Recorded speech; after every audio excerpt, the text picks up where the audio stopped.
Municipal કોર્પોરેશનની બેદરકારીનો વધુ એક નમૂનો સામે આવ્યો છે। અમદાવાદથી આ સમાચાર મળી રહ્યા છે। અમદાવાદ મ્યુનિસિપલ કોર્પોરેશનની બેદરકારીનો વધુ એક નમૂનો સામે આવ્યો। વટવા આવાસ બાદ એએમસીની વધુ એક બેદરકારી સામે આવી છે। થલતેજમાં બનાવેલા આવાસની દુર્દશા સામે આવી છે।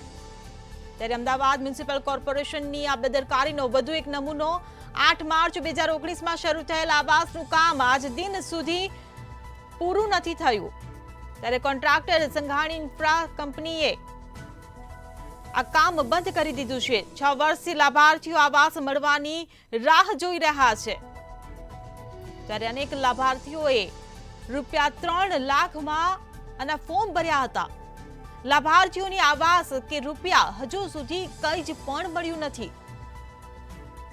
ત્યારે વર્ષ 2021 સુધીનો સમય પૂર્ણ થયો તેમ છતાં કામ હજુ પણ અધૂરું જોવા મળી રહ્યું છે।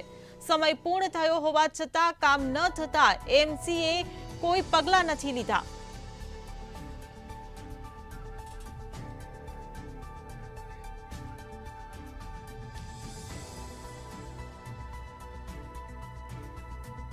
સંવાદદાતા મેહુલ દુધરેજી આપણી સાથે જોડાઈ ગયા છે। જી મેહુલ, અમદાવાદ મ્યુનિસિપલ કોર્પોરેશનની આ બેદરકારી સામે આવી છે। વટવા આવાસ બાદ વધુ એક આ મામલો સામે આવ્યો છે અને કોર્પોરેશને હજુ સુધી કોઈ પગલાં નથી લીધા। શું કહેશો?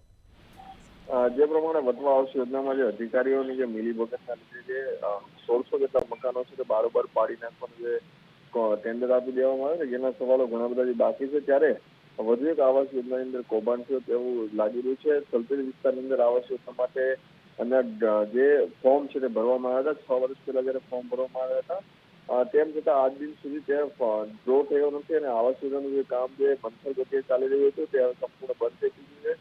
સંઘાણી જે કોન્ટ્રાક્ટર જે છે તેના દ્વારા કામ છે છેલ્લા કેટલાય સમયથી બંધ કરી દેવામાં આવ્યું છે। આ મામલે શું કામ બંધ કર્યું કેમ કે કોઈ જેને વાત જે છે જાહેર કરી નથી, પરંતુ કામ બંધ કર્યું તારી સાથે જ જે છેલ્લા 6 વર્ષથી મકાનો જે છે જેની રાહ જે લોકો જોઈ રહ્યા છે આવાસોની, અને 3-3 લાખ રૂપિયા જે લોકો ભરી ચૂક્યા છે અને 6 વર્ષથી પૈસા જે ફસાઈ ચૂક્યા છે અને જેને આવાસ મળ્યા નથી, ત્યારે આજે આવાસ યોજનામાં ક્યાંક જે કોન્ટ્રાક્ટરને છાવરીને ભ્રષ્ટાચાર અધિકારીઓ તેમજ જે નેતાઓ છે તે કરતા હોય, જેનો ભોગ જે છે સામાન્ય પ્રજા બનતી હોય છે। અને આવાસ યોજના ક્યારે પૂર્ણ થશે, ક્યારે ડ્રો થશે તે તો સવાલ છે, પરંતુ બનશે ક્યારે તે પણ એક મોટો સવાલ છે। એએમસીએ અત્યાર સુધી ન તો પૈસા આપ્યા છે, ન તો પ્રજાને આવાસ આપ્યા છે। કોન્ટ્રાક્ટર સાથે એએમસીની આ મિલીભગતનો ભોગ આ લોકો ક્યાં સુધી બનતા રહેશે? જે પ્રમાણે આવાસ યોજના જયારે ટેન્ડર બહાર પાડવામાં આવે છે તેની અંદર એક અવધિ નક્કી કરવામાં આવે છે કે આ તારીખે કામ ચાલુ છે, આ તારીખે પૂર્ણ થશે।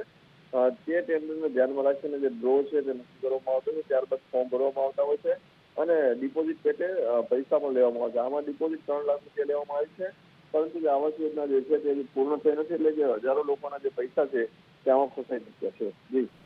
જી મેહુલ, સમગ્ર માહિતી બદલ આભાર। તો અમદાવાદ મ્યુનિસિપલ કોર્પોરેશનની બેદરકારીનો વધુ એક નમૂનો સામે આવ્યો છે। વટવા આવાસ બાદ એએમસીની વધુ એક બેદરકારી સામે આવી છે। થલતેજમાં બનાવેલા આવાસની દુર્દશા સામે આવી છે। 8 માર્ચ 2019માં શરૂ થયેલ આવાસનું કામ આજ દિન સુધી પૂરું નથી થયું। કોન્ટ્રાક્ટર સંઘાણી ઇન્ફ્રા કંપનીએ આ કામ બંધ કરી દીધું છે। 6 વર્ષથી લાભાર્થીઓ આવાસ મળવાની કાગડોળે રાહ જોઈ રહ્યા છે। અનેક લાભાર્થીઓએ ₹3 લાખમાં આવાસના ફોર્મ ભર્યા હતા। લાભાર્થીઓને આવાસ કે રૂપિયા હજુ સુધી કંઈ જ નથી મળ્યું। ત્યારે વર્ષ 2021 સુધીનો સમય પૂર્ણ થયો તેમ છતાં કામ હજુ પણ અધૂરું જોવા મળી રહ્યું છે। સમય પૂર્ણ થયો હોવા છતાં કામ ન થતા એએમસીએ પણ કોઈ પગલાં નથી લીધા, જેને લઈને એએમસી પર સવાલો ઉભા થઈ રહ્યા છે।